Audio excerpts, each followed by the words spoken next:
দুঃখিত, বাংলায় বলে যন্ত্র থাকলেই যন্ত্রণা হবে। সেই জন্য বোধহয় যন্ত্র আর যন্ত্রণা শব্দ দুটি এত কাছাকাছি। হঠাৎ করে দেখালো যে এখানে পুয়ার কানেকশনের জন্য একটু পজ হয়ে গিয়েছে। আচ্ছা, আবার দুঃখিত, আবার আসি কোয়ান্টিটেটিভ রিসার্চের ক্ষেত্রে। কোয়ান্টিটেটিভ রিসার্চের ক্ষেত্রে একটু আগে যেটা বলছিলাম যে একটা হাইপোথিসিসকে ফর্মুলেট করতে হয়। এখন হাইপোথিসিসটাকে ফর্মুলেট করা মানে কি, একটা উদাহরণ দিচ্ছিলাম যে পণ্য বিক্রয় কখন বাড়ে। পণ্য বিক্রয় বাড়ে যদি আপনি বিজ্ঞাপন দিন। তাহলে আমরা কি করলাম, সহজভাবে বলতে পারি যে আচ্ছা, এই আমি এখানে ডিপেন্ডেন্ট কোনটা, এখানে ডিপেন্ডেন্ট হচ্ছে পণ্য বিক্রয় বাড়া। এটাকে একটা আমি ভেরিয়েবলস নিলাম যে পণ্য বিক্রয় বাড়ছে কিনা, এটি হচ্ছে একটা ভেরিয়েবল। আর আরেকটা ভেরিয়েবলস কি, আরেকটা ভেরিয়েবলস হচ্ছে বিজ্ঞাপন। তার মানে বিজ্ঞাপনটি হচ্ছে, বিজ্ঞাপন দেওয়াটা হচ্ছে ইন্ডিপেন্ডেন্ট ভেরিয়েবল বলছি, আর ডিপেন্ডেন্ট ভেরিয়েবল আমি বলছি পণ্য বিক্রয় বার। তারপর আমি ডাটা নিয়ে দেখলাম। এখন হাইপোথিসিসের ক্ষেত্রে আমি ধরে নিলাম যে পণ্য বিজ্ঞাপন দিলে পণ্য বিক্রয় বাড়ে। তারপর আমি ডাটা নিয়ে দেখলাম, হ্যাঁ, তাহলে হাইপোথিসিস প্রুভ হলো। আরেকটা হতে পারে যে না, বিজ্ঞাপন দিয়ে দেখলাম কিন্তু হাইপোথিসিস তাতে পণ্য বিক্রয় বাড়েনি, তাহলে আমরা আসলে হাইপোথিসিসটা রং হলো। এত হয়তো সিম্পল না, এখানে আরো মাল্টিপল ভেরিয়েবলস গুলো নেয়, কিন্তু সহজভাবে বোঝার জন্য হাইপোথিসিস এটি যে আমি প্রথমে একটি ধরে নিলাম যে এটির জন্য এটি হয় কিনা, তারপর আমি দেখছি যে না, এটির জন্য এটি হয় বা এটির জন্য এটি হয় না। আচ্ছা, তারপরে আসি আমি স্যাম্পলিং এর ক্ষেত্রে। স্যাম্পলিং এর ক্ষেত্রে অনেক ধরনের প্রসিডিওর আছে। আপনার শুধু আজকে কতগুলোর সাথে ওরিয়েন্টেড হয়ে যান। একটা হচ্ছে র্যান্ডম স্যাম্পলিং, যে আমি র্যান্ডমলি কয়েকজনকে বেছে নিলাম। কতগুলো হতে পারে র্যান্ডম না, স্ট্র্যাটিফাই, যে আমি আগে ভাগ করে নিলাম, তারপরে মানে মাল্টিপল স্টেজ, তখন হচ্ছে ভাগ করে নিয়ে ওই অংশে আমি কয়েকজনের কাছ থেকে ডাটা নিলাম। স্যাম্পলিং এর উপর আমরা একটা আলাদা সেশন রাখবো, আজকে শুধু আইডিয়াটা পাওয়ার জন্য এইটুকু করে বলছি। তারপর হচ্ছে আমরা দেখছি যে কতগুলো হচ্ছে যে না, একটা পার্টিকুলার গ্রুপে ভাগ করে নিয়ে, মনে করেন ঢাকা শহরকে 5 ভাগে ভাগ করে নিলাম, তারপর শুধু মিরপুর এলাকার উপর করলাম এক ধরনের ক্লাস্টার স্যাম্পলিং। কতগুলো হচ্ছে সেন্সিটিভ ইস্যুর ক্ষেত্রে আমি স্নোবল স্যাম্পলিং করি, যে কোনো একটা হয়তো একটু সেন্সিটিভ ইস্যু, এটা আসলে সবার কাছ থেকে ডাটা নিতে হবে। কোন একজন ভিকটিমের সাথে কথা বললাম, সেই ভিকটিম আমাকে বললো যে আরো একজন ভিকটিম আছে, তার কাছ থেকে আরেক জায়গায় গেলাম। অনেকটা হচ্ছে বরফ গড়িয়ে পড়ার সময় এরকম স্নো থেকে এরকম স্নো বল হয়। আচ্ছা, স্যাম্পলিং যখন বললাম, আসল কথা শব্দটি কথা উল্লেখ করিনি, সেটা হচ্ছে পপুলেশন। যে স্যাম্পলিংটা কি, মনে করেন যে ক্লাস 5-এর সব স্টুডেন্টের উপর আমি একটা গবেষণা করছি, তাহলে ক্লাস 5-এর সব স্টুডেন্টরা হচ্ছে এটা পপুলেশন। স্যাম্পল হচ্ছে এটার একটা সাবসেট। এখন আর্থিক কারণে, সময়ের কারণে সবার কাছ থেকে হয়তো ডাটা নেওয়াটা সম্ভব না, তাহলে আমরা তখন কি করি, আমরা কতগুলো ভাগ করে নিই। মনে করি যে ক্লাস 5-এর আমরা কতগুলো স্টুডেন্টের কাছ থেকে ডাটা নেব। তার জন্য আমি কি করলাম, আমি র্যান্ডমলি নিতে পারি, যে সব স্টুডেন্টের নাম লিখলাম, তারপরে এক জায়গায় কাগজ রাখলাম, তারপরে খাট খাট খাট খাট করে কাগজ তুললাম, এরকম এতজনের নাম উঠলো, তাদের কাছে গেলাম। এটা হচ্ছে র্যান্ডম। সবসময় হয়তো এইভাবে র্যান্ডম করাটা সম্ভব হয় না, তাহলে আমরা এক ধরনের স্ট্র্যাটিফাই করে নিতে পারি। আচ্ছা, ক্লাস 5 এর জন্য আমি এতগুলো স্কুল ওয়াইজ স্টুডেন্টগুলোকে ভাগ করলাম। তারপরে আমি যেটা করতে পারি, আচ্ছা এর মধ্যে আমি পার্টিকুলার এতগুলো স্কুল বেছে নিলাম, ওই স্কুলে যারা স্টুডেন্ট সেইখানেও আবার ভাগ করে নেওয়া যাচ্ছে, ওই স্কুলে ক্লাস 5-এর সব স্টুডেন্ট এতজনের উপর আমি নিলাম।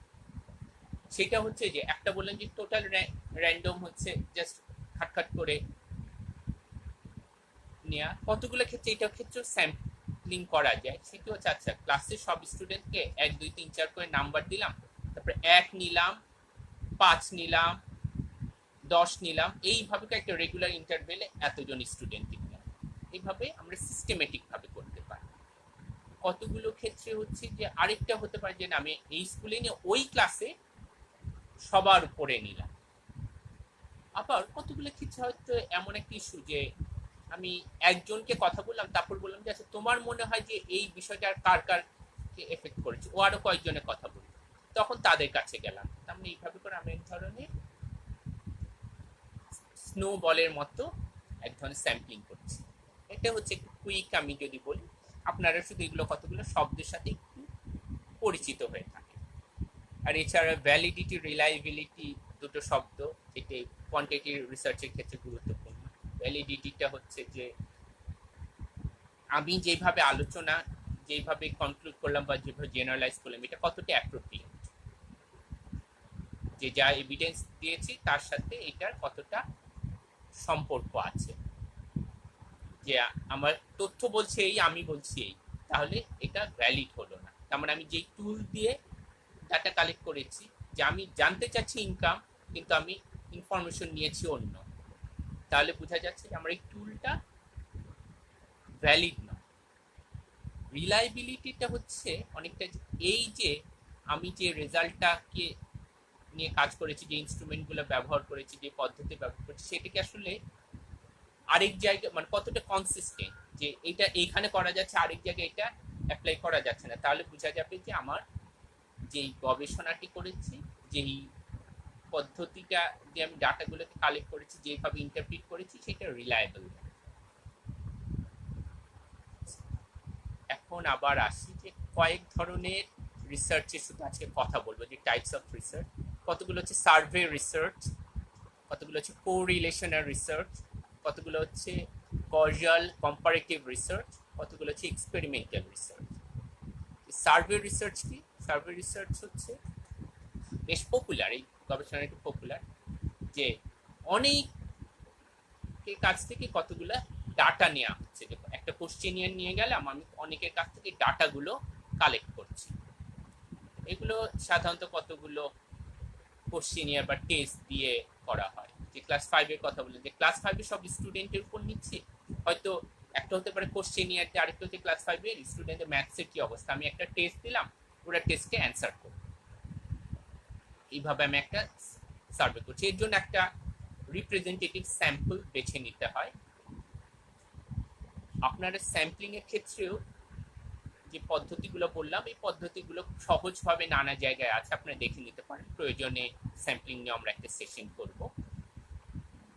তারপরে হচ্ছে যে পপুলেশনটাকে নিলাম, তাদের রেজাল্টগুলোকে আমি বিভিন্ন স্ট্যাটিস্টিক্যাল টুল দিয়ে অ্যানালাইসিস করলাম, এক ধরনের সার্ভে রিসার্চ। কতগুলো হচ্ছে কোয়ান্টিটিভ রিসার্চ, কোরিলেশনাল রিসার্চ, অর্থাৎ শুরুতে বলেছিলাম যে কোয়ান্টিটেটিভ রিসার্চ ওরা কতগুলো ইম্পর্টেন্ট ফ্যাক্টরগুলো, ইনফ্লুয়েন্সিয়াল ফ্যাক্টরগুলোকে দেখতে চায়। যেমন একরকম হতে পারে যে আমি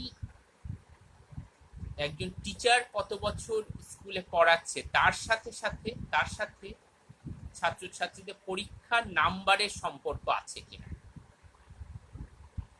তার মানে এটার ক্ষেত্রে আমরা তাহলে কি করলাম, যে অনেক ডাটা কালেক্ট করলাম, যে এই স্কুলের শিক্ষকদের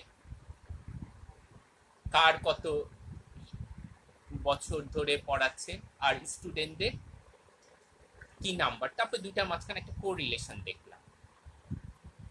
এরকম একটা হতে পারে যে দুটোর মাঝখানে এক ধরনের সম্পর্ক দেখা, দুটো ভেরিয়েবল।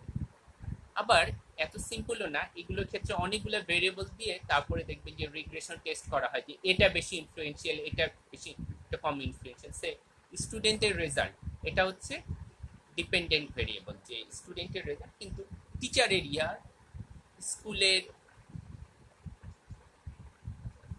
পরীক্ষা পদ্ধতি, স্কুলে পঠন পদ্ধতি, এগুলোকে আলাদা আলাদা এক একটা ভেরিয়েবল যদি ধরি, তারপরে এগুলোকে যদি আমি এক্সপ্রেস করি, তাহলে এই দুটোর মাঝখানে বা টিচার এবং প্যারেন্টসের এডুকেশন লেভেল এর সাথে স্টুডেন্টদের পরীক্ষার নাম্বারের কি সম্পর্ক। তাহলে ইন্ডিপেন্ডেন্ট ভেরিয়েবল হলো শিক্ষকের টিচিং এক্সপিরিয়েন্স এবং প্যারেন্টসের এডুকেশন লেভেল, এর সাথে আমি সম্পর্ক দেখছি স্টুডেন্টের রেজাল্টে।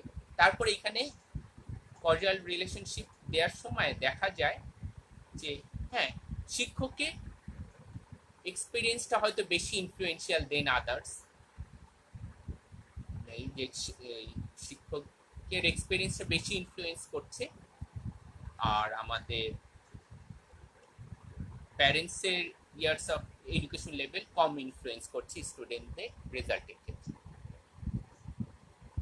এগুলোর ক্ষেত্রে আরেকটা বিষয় করা যায়, আরেক ধরনের রিসার্চ করা যায়, যে এক ধরনের কম্পারেটিভ দেখা। আচ্ছা, স্টুডেন্টের রেজাল্ট, আমি মানে এটাকে আমরা বলি কজুয়াল কম্পারেটিভ রিসার্চ, যে বড় ক্লাসে স্টুডেন্টরা ভালো রেজাল্ট করে নাকি ছোট ক্লাসে।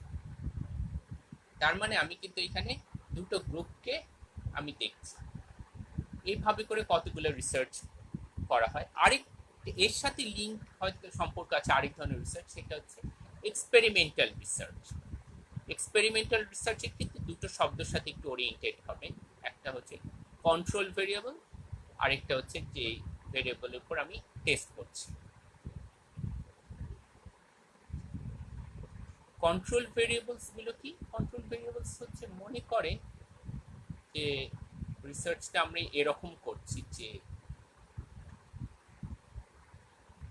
দুটো ক্লাসের মধ্যে আমি অ্যানালাইসিস করতে চাচ্ছি, বাকি সব সেটিং একই, দুটো সেকশন, স্টুডেন্টদের আগের মার্কস একই, তারপর তাদের প্যারেন্টস, তাদের শিক্ষক সব একই, শুধু একটা সাবজেক্টে, মনে করেন যে বাংলা সাবজেক্টে এই ক্লাসে একটা নতুন পদ্ধতি ফলো করা হলো, আরেক সেকশনে পুরানো পদ্ধতি ফলো করা হলো, বাকি সব কিছু এক, শুধু একটা ইন্টারভেন করা হলো, এক্সপেরিমেন্ট করা হলো যে এই যে ওই শিক্ষক বা ওই পদ্ধতি, ওটা শুধু ওই বাংলার ক্ষেত্রে সেকশন এ তে অ্যাপ্লাই করা হচ্ছে, বি তে করা হয়নি, বাকি সব কিছু এক।